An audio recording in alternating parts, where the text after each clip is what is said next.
Hi, and welcome to the Mental Health Raw and Open podcast. I'm your host, Jody, and I created this show to have honest, candid conversations about mental health in an effort to help reduce the stigma. I am issuing a trigger warning as many of the topics we discuss may be highly sensitive for some.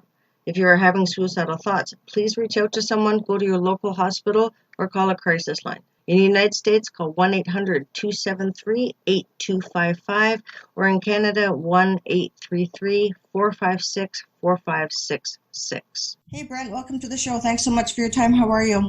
Good. How are you? I'm doing pretty good, thanks. I see you're joining me from work. I am. Yeah, always busy. Yeah, I always guess. say. You're a licensed counselor or a psychologist? So I am a registered mental health counseling intern in the state of Florida. So I have until next year I'll be fully licensed. So I still got the state exam. So I'm about like a year and a half out of post graduation. So, oh, that's so cool. So what? Thank you. Do you do courses at night or? So I've been out of school for about a year and a half now, because usually how it goes is when you get into the graduate program, and when I got into the graduate program, I was studying to be a mental health counselor. So the program is usually designed for 2 years. I completed within 3. Fun facts about that is when you go through the courses, you have certain hours that you have to do statewide. So I had to do, I think, 2,500 hours, 3 internships. So after that, when you get done graduating, you think like, cool, I escaped all this, but the state requires another 2 years of supervision. So I'm in the 2-year mark of being supervisor once a week, so getting hours. What state are you in? State of Florida. Very cool. Yep. Yeah. Is that like a standard, around like the states? Or is that like a standard in the business? Yeah. So every state's different in how they define what is criteria, like based on becoming a registered intern and how long. I think across the board, I might be misspeaking with this, but across the board, I think it is the 2 years with the hours, once a week supervision. And then you take a state board exam. And then once you complete the hours, which is clinical hours of face-to-face with client interactions, and you have once a week usually with a supervisor, and you take the state exam, wherever that looks like according to the state. And then once that's done, then you can fully be called a fully licensed therapist. That's a lot of hours, 2,500. That's really yeah. They don't tell you that when you sign up for admissions. They don't tell you like, hey, it's going to be like this long process. And after, at least for me, it took me like 8 years from my bachelor's to my master's. And then if you think about it, I'll be been a 10-year journey just to become a therapist. Wow, that's crazy! So, congratulations on all the hard work and effort you must have put in just to get there. That's an accomplishment in itself. Appreciate that. Yes, definitely a lot of sweat and tears and blood throughout the process. And you were mentioning before, like, did I take night classes? I did. And when I was both in undergrad and the graduate program, I was actually working full time. If not that, I was working at least 2 jobs on top of that. So busy. And that's why like my motto is I'm always constantly going. And now I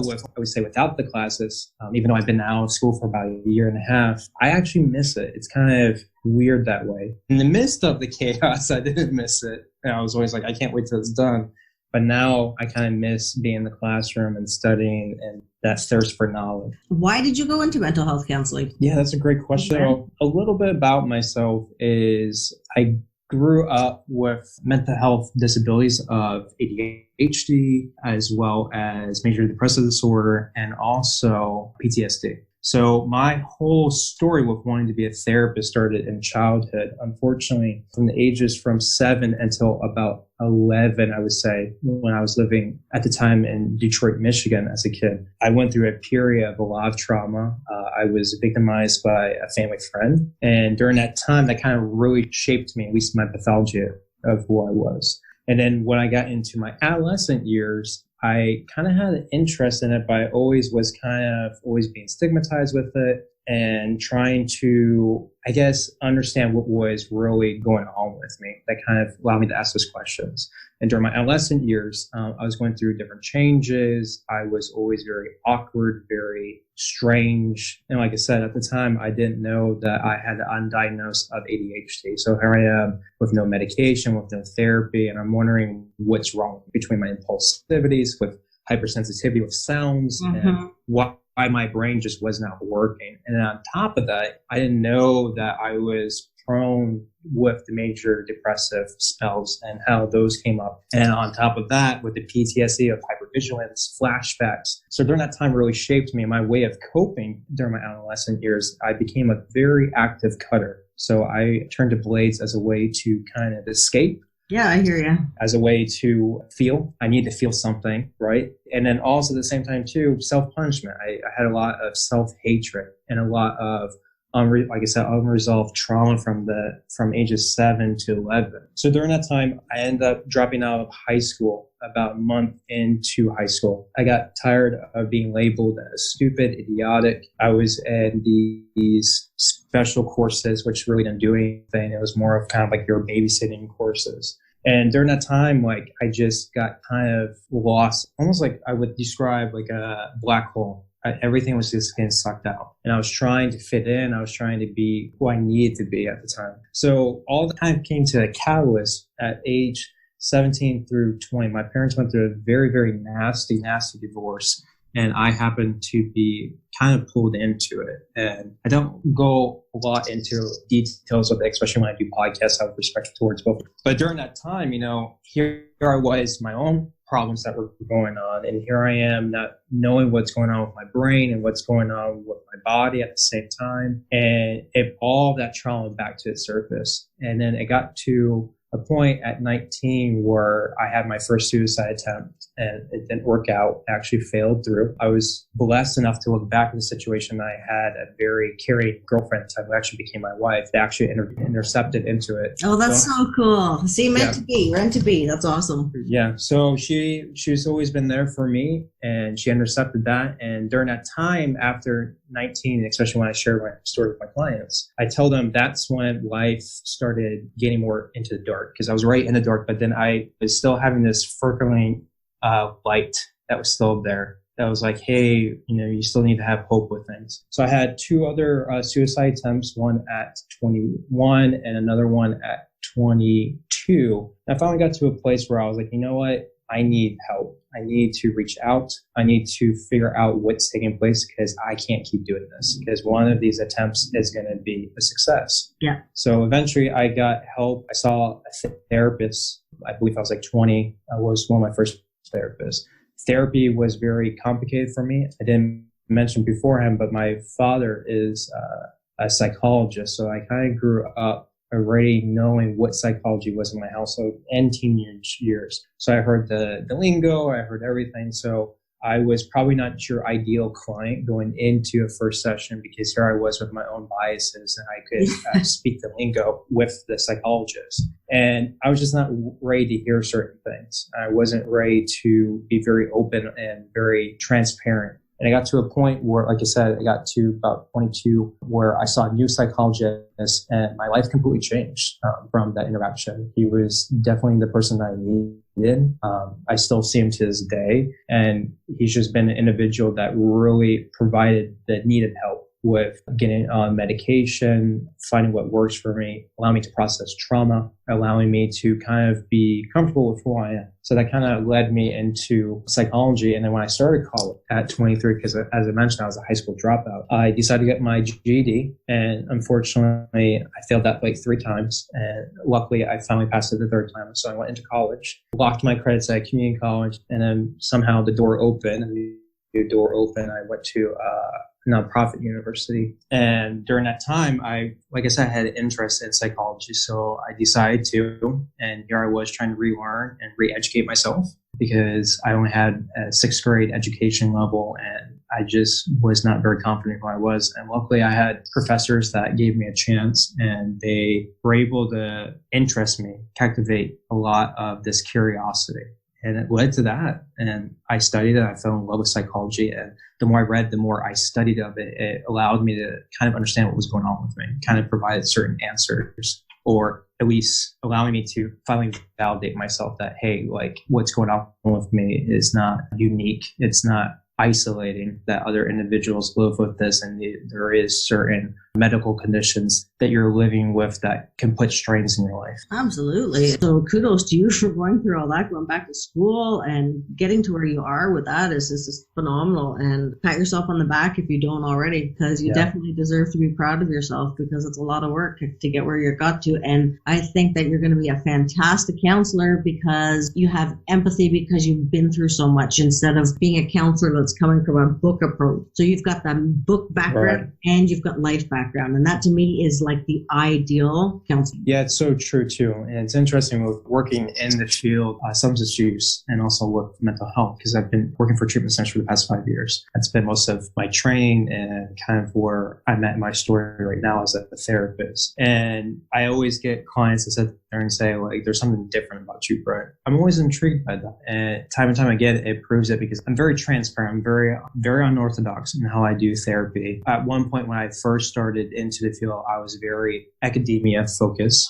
because there is a lot of stigmatization even within the realm of psychology as medical professionals, where they're like, oh, self-disclosure is bad, or you can't do that. And after a while, I started just saying, you know what, I just have to be me. I have to be a human first instead of a therapist first. Because if I'm not human first, then what's the point? It's just another fake face that I have. And then at some point, that's going to cause a relapse to happen. That's going to cause me not to feel some type of way about myself. So I always think that's important too, is trying to get away from what we've been trained of, not self-disclosure or not being yourself. And I think that's the beautiful aspect of, like you said, having therapists. They're imperfect because at the end of the day, we are. And I think that that's where we're able to reach people is when, and what a better way to model that with clients or just individuals and saying, hey, listen, like, I know you're here for treatment and it sucks and stuff, but at the end of the day, like, I get it. I understand what it's like to have an addiction. I thought, 10 years to be in remission from self-harm. So I get what the cravings are. I get when the intensity, or I have clients that sit there and be like, you won't understand my story. And I'm like, yeah, I don't understand the lived experience, but I understand what it's like to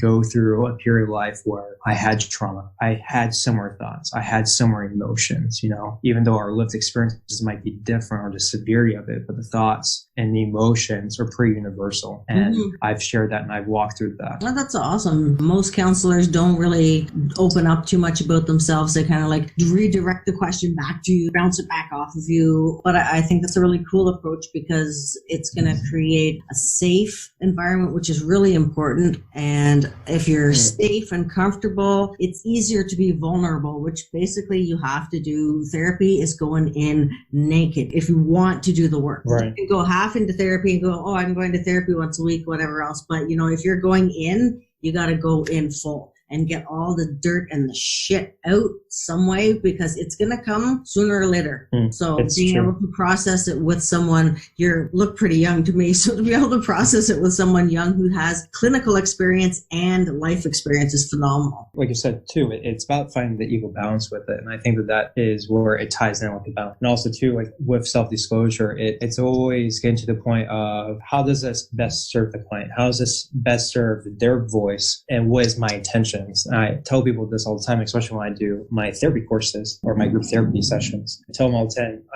I'm very big on the only time I do judge is based on intention. So when I do practice healthy judgment, it's what is my intention by sharing my story? Is it a way for myself to be validated, right? And then it becomes about me, or is it because they're in my session and they're feeling isolated, they're feeling unheard? And in that moment, can I share with them being like, hey, listen, I understand to a degree what it's like. Or, hey, you have these passive thoughts of wanting to kill yourself. It's okay. I've been there and I still struggle with them and it's okay. And that's normal. And when people feel heard for the first time, like I did when I went to the psychologist that I rarely connect with, that's at its core what we want. We want to be validated. We want to feel this need of, hey, I'm not fucked up, or hey, I'm not just screwed up or insane. We need that. We need that validation, and that helps. And I think that does tremendous change in someone's life to finally feel heard. Absolutely. And talking to a friend of mine the other day about suicidal crisis and shit, and she's like, well, I don't know what to say. I'm like, you know what? You don't have to really say anything. You just have to listen. Let them speak, validate their thoughts, and let them know they're not alone. They will get through that 10 to 20 minute crisis because they're reaching out in the first place. You just need to be trained to listen and not actually listen to speak, to listen. hear. Right. And that's the difference too. Like you said it so beautifully, is the difference between active listening or listening with an intent to ask a question or listening to just respond. And a lot of times we invalidate people just by responding instead of holding space or letting the person go through it. When I work through a lot of my clients, especially with substance use, a lot of them go through this period where they're closed off to their emotions. There's a lot of pain that's there. So when they feel it for the first time, I could have this natural reaction, be like, oh, let it out. Or I could just give a space. And in that moment of space and they feel it, I can validate so then be like, just feel it. It's okay. Mm-hmm. And then let it, and then they said it, and then it comes. Then that allows the individual to just really feel it for the first time ever. And that's beautiful, just like you said, holding space. Exactly. And if you feel it, you can process it. If you don't feel it, you're not going to process it. So in order to be on the path of healing, that's kind of just, one of the steps you got to go through. Right. Yeah, definitely. I think too, it's being okay with just being human with people. I teach a lot on like transparency, and I love that word so much, just to be transparent, because it allows you to be see-through. It allows you to be human. And I tell clients all the time, we always think that exteriorly beyond ourselves, that it's hard to be transparent. And a lot of times that's so valid. What is harder is us being transparent with ourselves, being able to recognize what we need, or being able to accept hard truths in our life. And if we do accept those hard truths, like, what am I going to do about it? And that was the case with my childhood trauma. Was at some point I was pushing away, I was avoiding it, I didn't understand it. At some point I'm like, I have to process this, I have to get it out. It's poison, I have to get this poison out. And not only is it poison, like I've been imprinted, like a hand impression by an individual that took that away from me. And I have to learn, how do I let go of that pressure of it and not allow it to be so concrete or so permanent, and then reinforcing it to be like a tattoo, because I don't have to wear someone's, the scars that they give me. I don't have to reinforce that or tattoo that on myself. And with that, especially with trauma, it's such a journey with it. It's a day-to-day, and it doesn't matter the amount of therapy that you have or where you're at with the sense of enlightenment. It's something that will always be part of you, right? And it's how you interpret it and get to a place of somewhat closure. But I tell clients like how to just kind of live with it. It's almost like taking kind of like a drink, for instance, right? And I know it's here, and I know that it's so fucked up with this trauma, but being able to get to a point where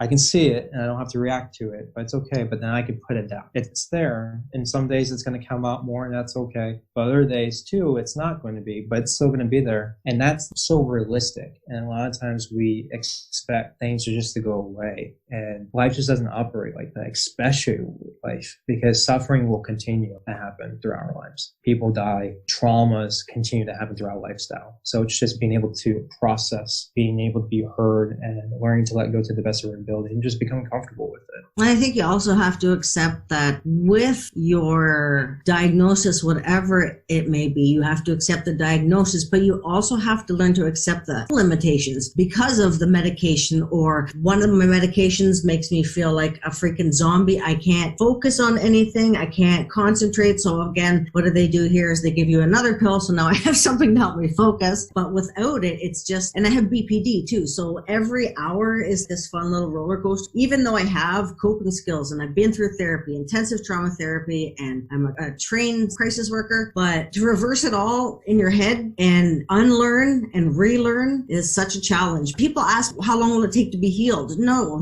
You will learn different coping skills that will help you even better as you go along your healing journey. Your healing journey will end when you die. It is a journey. It is a lifelong thing. And especially with those people who have had it caused by trauma. Right. And I think, like you said, it's a realistic way of looking at it. Just because I think a lot of times too, especially in the field I work with, a lot of clients judge me off the front because they're like, you look young and you're like academia, because they hear how I talk about things. And then at its core, when I end up sharing a little bit of my story, they're like, oh, wow, like you went through something? I'm like, yeah, of course I went through something. I'm a human. I went through stuff. And at the same time, they're like, well, did therapy school fix it? Or did 10 years of therapy fix it? I'm like, it helped. It taught me coping skills. It taught me to strive for self-betterment. But it's a day-to-day process. And some days are harder than the others, and some days are better. And it's being able to recognize in the moment, for how cliche it is, I just take life day by day and do the best I can. And even even though I'm a therapist, like I tell my clients all the time, I'm still imperfect. I have moments. I have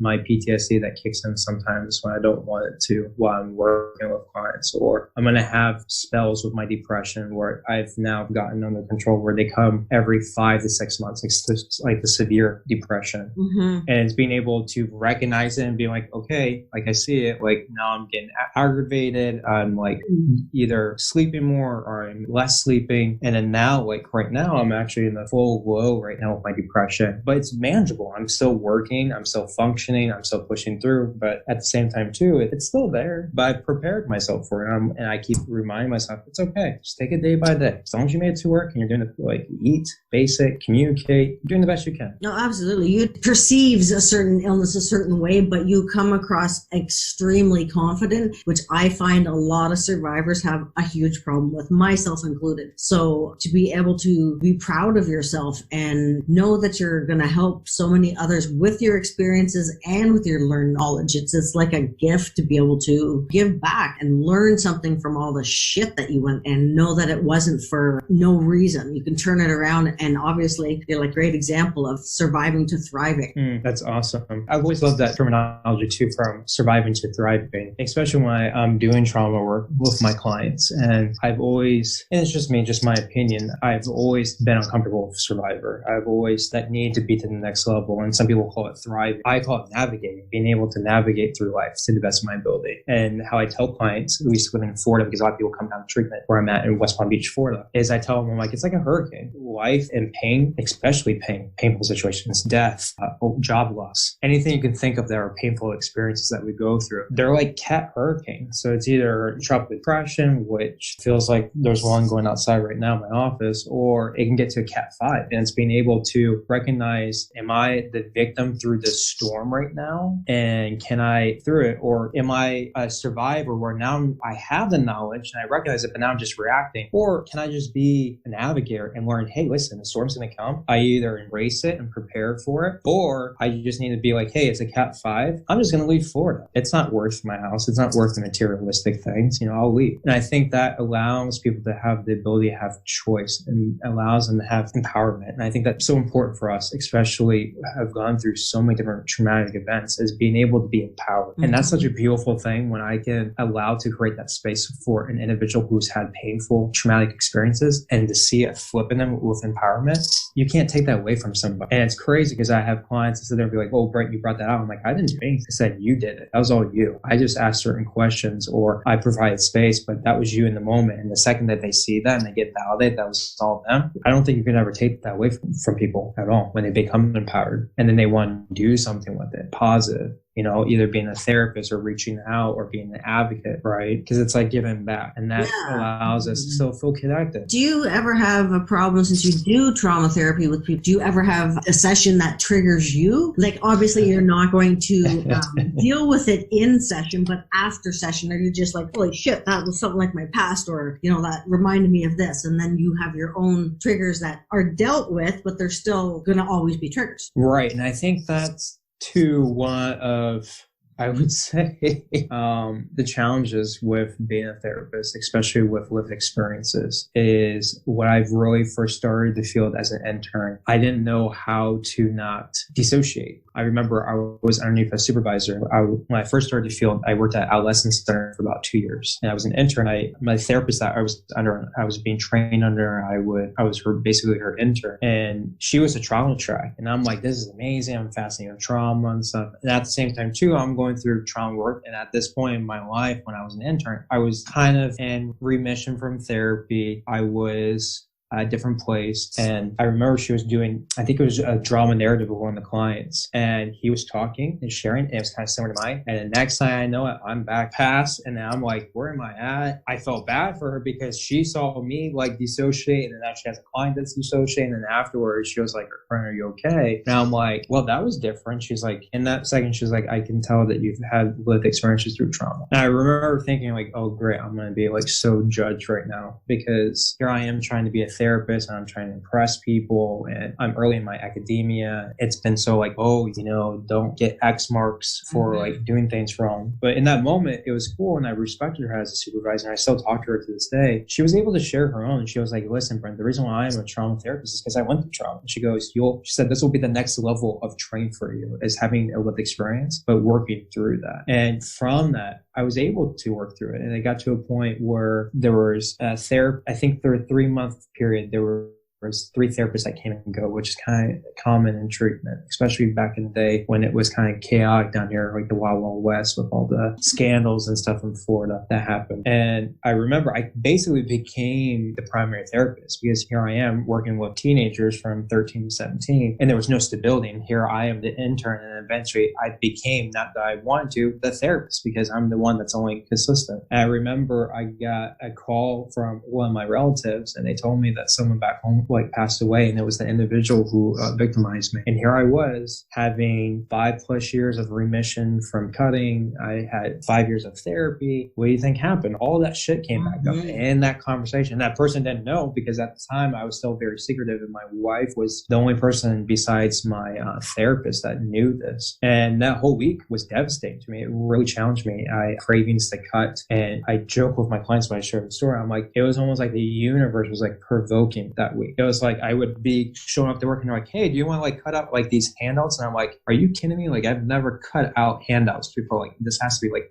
right now. And here's someone giving me like a scissor, like the most sharpest blade I've ever seen. I'm like, are you kidding me? Like right now? And it got to a point where I was pushing myself and I wasn't being authentic with who I was because I was so fearful. And it got to a point within that week that I was having active panic attacks, and it was bad when I had a 14-year-old that was like, Brent, are you okay? Yeah, okay. Why? He's like, you're hyperventilating. And I didn't even know I was hyperventilating. I was just doing a session with him. We were just doing basic anxiety. I was doing some psychoeducation with him with anxiety. I was teaching him coping skills, and here I am being triggered and it's activating. So from that, I learned an important lesson. I took a 3-month period where a medical leave, and I kind of asked myself, like, what am I doing? Here I am, and here's the dream career that I have, and I'm so fucked up. Like, can I make this work? And during that 3-month period, I had to go back to therapy, and I had to do trauma work, all continuation of trauma, and then I had to work through that. And I tell clients all the time, especially with substance use, like I got what I needed and I returned back to work, but it wasn't the same. I got the judgments that I thought that were going to be there. I was judged. I was treated as a client. And I got to a point at this treatment center that I actually got wrongfully terminated because of my mental health. And I remember when I got the paperwork and I got sent to HR, and I remember they told me that I was clinically unfit. And I remember I read the file and stuff, that made me question who I was again, because I'm like, here's my first job in the field and I totally fucked it up. And now people know. Now it's like exposed, and now people did it. Like now it's fully aware. And I thought I was going to take that really hard, but I didn't. And during that period, really was like, you know what? I'm human, and what needed to happen. And if I couldn't be there, I couldn't be there. And that was definitely another one of those life challenges where life just keeps building back up again. And that's what I tell people all the time is life doesn't stop. It's always going to happen. And if anything, it's just going to keep almost adding more weights on. And you got to learn how to release certain weights so that way you can carry more weights, and being able to figure out that formula, because if not, you'll drown. You will, because it's so much, you're like in a lake and you have all this weight and people keep throwing another 10 pounds, another 15 pounds. At some point you're going to drown. So yeah, it was life-changing for me. And I think my whole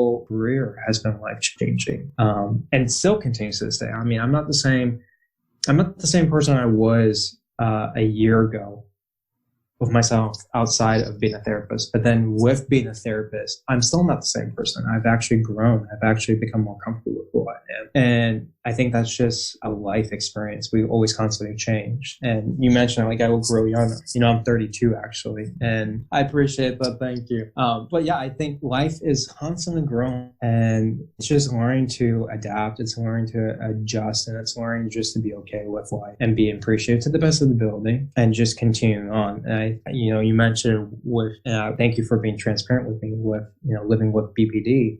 I get that. I'm actually trained in DBT. I mean, that treatment center I specialize in DBT. So usually we're trained in therapy school. What's the worst client that you can get? Oh, don't get the borderline. Like, you got to refer them out. All right. And with me, I'm like, why? Like, to a degree, I relate. I had certain traits at some points, and that I could relate to. And I would sit there and be like, why? And when I fell in love with DBT, especially with, the creator, Dr. Marsha Linehan, she said so beautifully that, at its core, people just want to be valued. And at the same time, too, we have to understand that some people are wired certain ways and some people are they're thrown in really shitty situations, and we can't hold that against them. Everyone deserves an opportunity to seek help. Everyone deserves an ability to just find life and worth living. And I think also people need to understand that, like, there's no linear to healing. Healing goes steps ahead and can go 37 steps backwards before you even know it. So sometimes it feels like you're stuck or you're not making progress. And for me personally, I lack in ability to self-validate, so I seek it from outside. And I'll often ask my therapist, what improvements have you seen? Because sometimes I can't see myself what I have improved, because as you know, BPD is a really self-hating disease. It really kind of like is a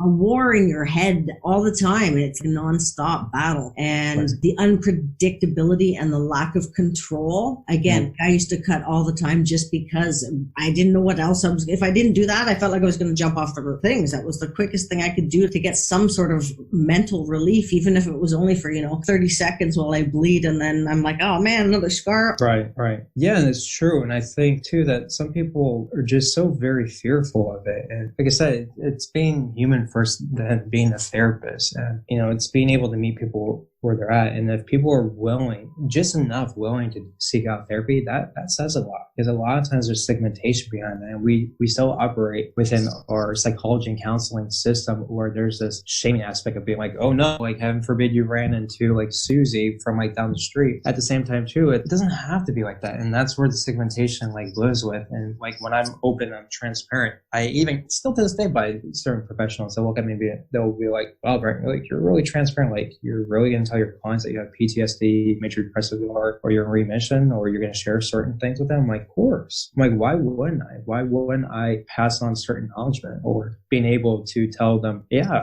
I get it, I've been there, or hey, you know what, I get it, because a week ago I was having the same thoughts as you were, right? And I was at that place too. But that models, I think, to other individuals, I'm sure, at least within conversation, I feel that from you that you're able to do and model and be an advocate for people, is just showing them like, hey, you can still live life, like you can still survive, like thrive or navigate through life. And people just need to see that. They need to, because there's just so much bullshit with the stigmatization. There's so much bullshit of labeling and being able of this. And that's why, I mean, even with treatment and stuff, like everyone knows, like I specialize in DBT. So like everyone's like, oh, Brett, the next borderline, that's yours. And I'm like, can we please use, first language or third language? And I'm always constantly like training people with that, because I'm like, that's not who they are. I'm like, it's symptomatology and there's traits, but that's not who they are. At their core, it's not like they were created and they're like, oh, here we are. This is the blueprint. You're just happen to be all this fuckery traits. But it's like, no, it's not. Like there's a person there, and,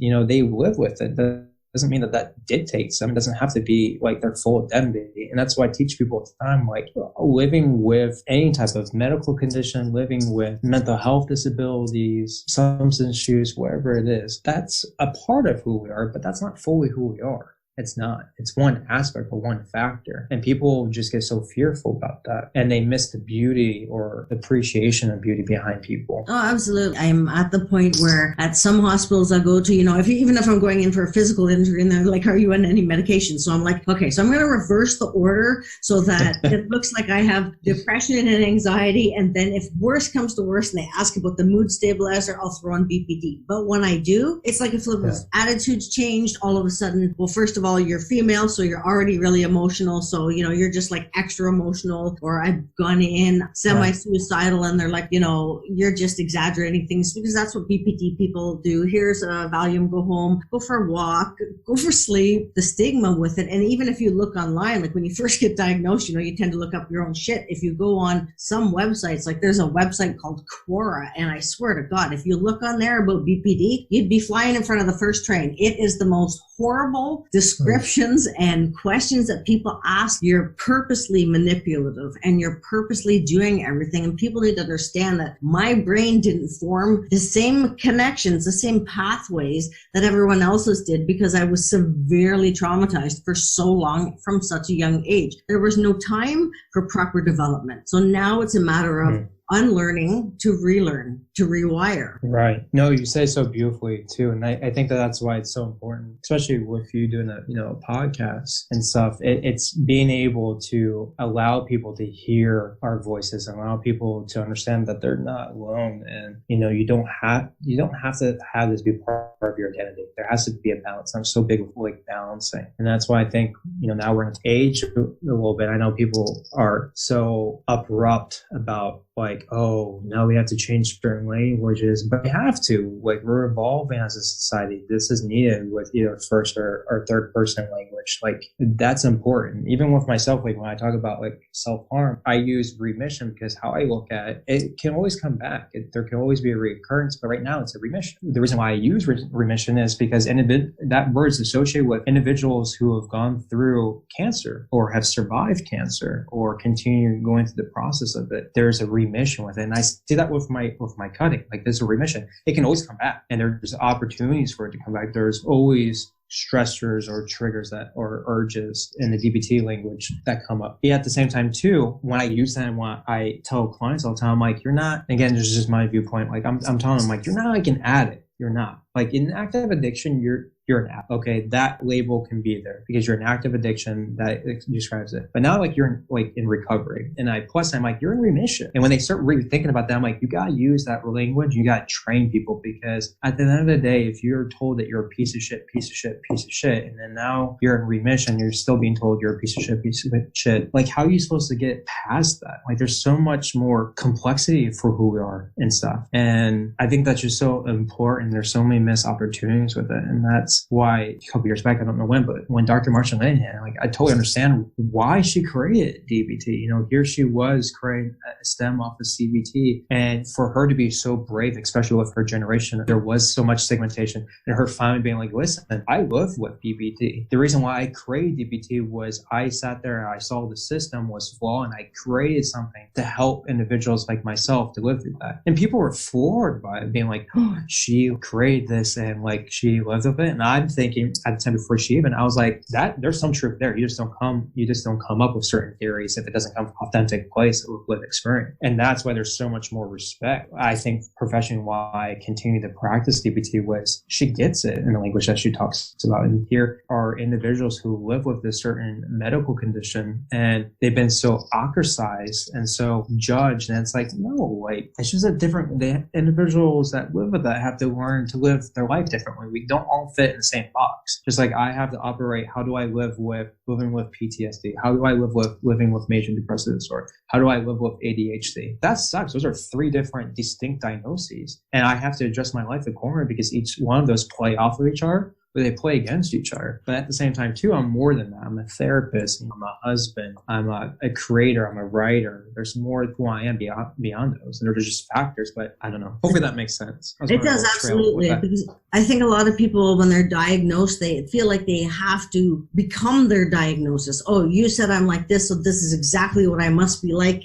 especially with BPD, because you never hear someone saying, oh, I'm in remission from BPD. You have good days or good hours or whatever. And you just kind of go with the flow. And I think that it's difficult to explain properly to someone who has, I'm going to say, normally wired brain. Because, I use the analogy of, like, if I live BPD, like wearing dark sunglasses, and then you go outside one day and you take them off, you still can't bloody see. You're blinded by the sight. You can't see anything still. And then what do? You put them back on because you're afraid of what the hell just happened out there. Yeah. No, you said it beautifully. Yeah. Yeah. And I think you sharing your story especially gives people not only a sense of comfort, but a sense of hope. Because if you can stop cutting and you can become a therapist, then why the hell can I stop cutting and be a therapist? It's a living entity of hope instead of just this idea of hope or quotation of hope or trying to grasp onto any last thing that you can. And people, as you know, you develop a really deep connection with your trauma therapist, even if it's supposed to be, trauma therapist and whatever, but it does. If you're going through deep trauma together, there is a bond that is formed, or else you won't be vulnerable enough to open up to get to the core. Right. No, that's so true. I could piggyback off of that. Like when I do trauma work with certain clients, I have to make a decision in my head, am I prepared for it as a therapist? Is this beneficial for them? Because like I said, I work in a treatment center. So is it beneficial? How long do I have them for? Are they going to be committed for a certain amount of time with me? And it's true. Like when you provide the space for people, and when I go there with trauma work, whether it's trauma narratives or just listening to a story, doing a therapeutic exercise called empty chair, where I'm allowing them to confront certain unconscious related aspects of their trauma, I'm forever bonded with that person. You have to be like, there's a connection there. And with me, having the lived experiences and also my personality, I'm a very highly sensitive person on top of that. So my therapist always joked with me. He always sat there and said, like, Brent, you were like the perfect cocktail with being very timid with your temperament, and then you happen to be highly sensitive. Now you're like empathetic. Like he's like, you're like the perfect cocktail. And then you have these lived experiences on top. And I remember one of the most valuable things he told me was, I am just appreciative that you're able to live. He's like, because you were wired a certain way. You happen to have a temperament a certain way, and now this personality. He's like, but you thrive off of it. You've learned to navigate through it. And getting back to the trauma, yeah, I'm forever. I always think about those clients. There has to be that level that's there because you're meeting people in their darkest aspect. And if that doesn't show some transformation with myself, then I'm too empathic, right? I'm the opposite of empathy. And I'm not connected. And, some of my best therapy has been with trauma work. It has. It's exhausting.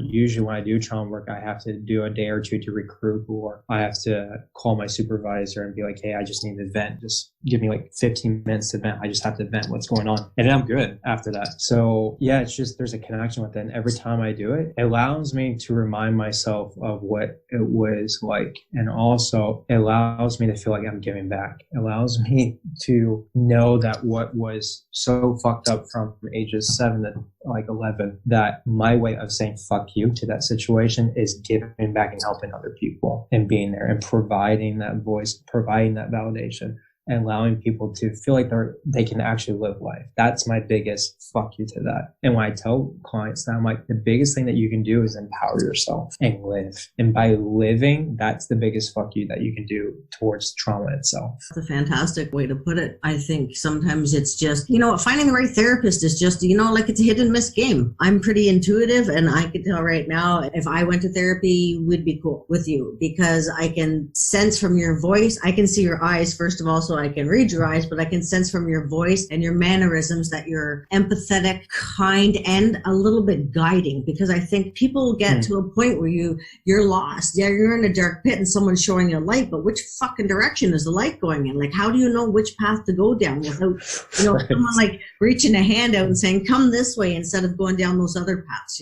Right. And thank you for those compliments. Thank you. I think too, like you said, it's guiding too. It's, I tell my clients all the time, like the best therapy I got from the therapist I was working with was they knew how to guide me. They knew how to validate. They knew how to give me a safe space. And I needed that balance. I needed to know where I was going to go at certain points. And then sometimes I just needed to show up and vent and just be heard and be like, all right, I can breathe a little bit. Like I felt like I was drowning in the lake, but now I came up for air and I'm going back down. And I think the important thing, at least how I think in therapy, is like, what is the target? Like if I have a client come in to the best of my ability, like what is the necessary thing that needs to happen for the session? And if I'm not prepared for that session can be sabotaged. That session can go different ways. And I'm adaptable, especially working in treatment. Like there's always adaptability with that, but there has to be a target goal. There has to be. And I think a lot of times with therapists, it's understanding what's appropriate connection. Like I've had other clients that are on different caseloads that want to work with me. And I'm blessed enough to have a clinical team that we're on the same page with how we see things, where we're like, hey, if this person wants to work, like, is there real avoidance there? Is it because they have a connection with me? Can we tag team with the client? Or maybe, they're not the perfect therapist for them or ideal therapist, right? And they come work with me. And then I have some clients too. I'm very, like you said, very empathy based. I don't work really well with narcissistic clients.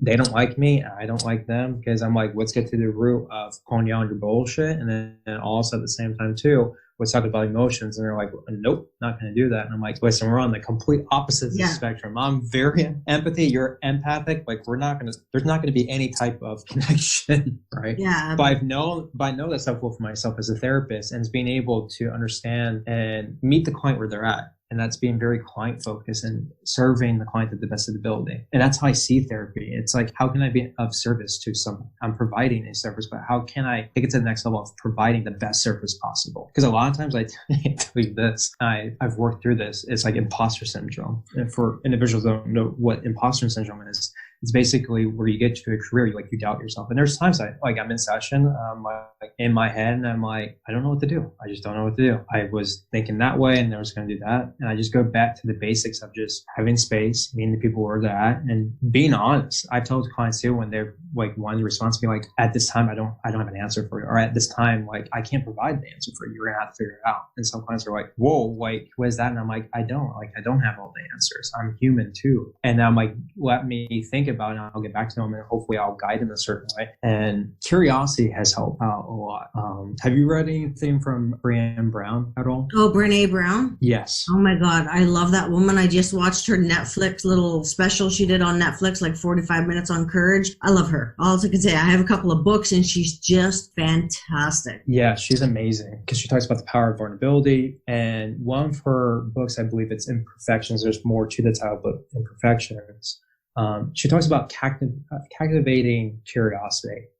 And I think that's such a cool thing to think about, having a curiosity to seek help, having a curiosity to explore different avenues of how I think. Their curiosity of being able to find a path to find joy. And I think she hits it on a nail when she says that even with therapy, it's just having that curiosity to see what works and what doesn't work. And then if it doesn't work, and I've done this with clients, I'd be like, I'm sorry, I made a mistake. Or, hey, listen, it didn't work. That's cool. Let's go back to the drawing board, and we'll figure out a new strategy. And with that, that's just being authentic, and that's just being real. There's not this whole I have a master's degree and I know everything. No, I'm human as well, and so is the client, and some things works and some things don't. And that's what makes the relationship, like you said, like a connection. When you say to your client, instead of a directive, you brainstorm together. Brainstorming together allows them to empower themselves as well. So it's not just a directive saying, okay, do this, do that, do this.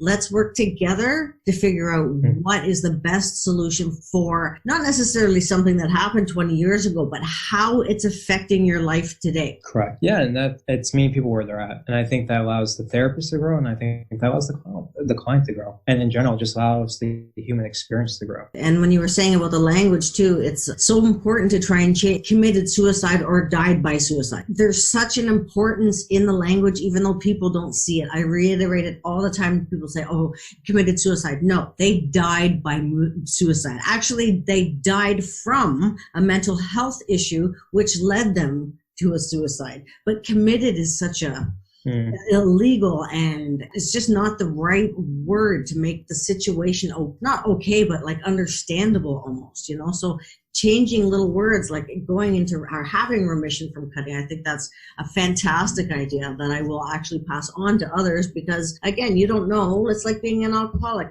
Like Christ, anything could happen. I could, lose my job, lose my home tomorrow, and the first thing I turn to is a bottle of beer or a joint or a line of Coke or whatever my habit is of the day. Or I turn to a blade. It's not for sure that it's not going to happen. I have learned better coping skills along the way, but nothing's guaranteed, right? Right. And it's true. And it's being, I think, having a realistic approach with it. I tell clients all the time, it's still, you can have this lifestyle in recovery or in remission. And at the same time too, you're still a human. You can't lose yourself with it. And I think, I've been throwing the word authentic. We have to be our ethic of self. Like at the end of the day, like I have to be honest with myself, and I have to know where I'm at. And even though cutting can happen, and like I said, I've been in remission for about 10 years. Has there been times where it came up? Of course. I shared a little bit how like I was a clinical intern and it came back up, but I worked through it, and that allowed me to have a betterment with it. Have I had moments at times where I've gone to pulling my hair instead of cutting, or I've gone to like a red Sharpie marker and I've just like went to tell my arm and just had that sensation, and in that moment being like, hey, you know what? It's okay. It'll pass. At least it was a mark. It wasn't that. I got the sensation out of the way. Or sometimes I'm insightful and being like, what's really the problem? What's going on? Can I just feel the emotion, or can I just not be judgmental? And you brought up with the language. Language is so powerful because committed suicide is like you put so much blame on the person instead of looking at what has led to it. And with being able to have 3 suicide attempts, and I luckily, and for me, I didn't get to that point where I needed to be hospitalized. But at the same time too, I knew that hospitalization with growing up, living with my father, who was a psychologist, I knew what those places were. So in the back of my mind, I knew that I did not want to go there because of the stigmatization. I knew that. So, I mean, even like at work, when I was the clinical intern, like I remember sitting in front of the executive director and she's like, do you have any thoughts of suicide or thing? And in my head, I'm like, yes, yes, yes. And then I'm like telling myself, just say no. Like, I don't want to check that off of my job resume application, be like, yeah. Baker acted as a clinical intern. Right. But yeah, it's being important to learn the language, because here's the thing, words have so much power and meaning behind the beliefs. And if we keep reinforcing language, then there's so much reinforcement behind the belief system of it. And then we reinforce these false narratives about ourselves. And we got to change that. We got to be able to call people out. We got to educate people, because that's where the real change comes in. I mean, with myself and stuff, I do groups, passive, like the difference between passive suicidal thoughts or active. I tell you what, with working in this field, I've never met another therapist that has done that, because no one wants to have that conversation. I'm like, why?